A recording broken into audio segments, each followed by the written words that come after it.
अस्सलाम वालेकुम नाज़रीन, टीन उर्दू न्यूज़ में आपका इस्तकबाल है।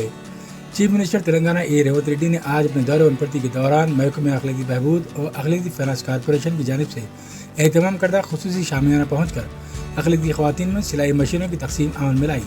इससे कबल रियासती सदर नशीन अखिलती फाइनेंस कॉरपोरेशन उबैदुल्ला कोतवाल ने चीफ मिनिस्टर की रिवायती शालपोशी के जरिए इस्तकबाल किया।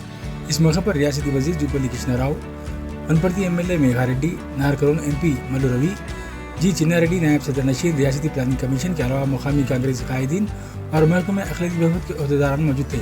आइए नाज़रीन, डालते हैं इस पर एक नज़र।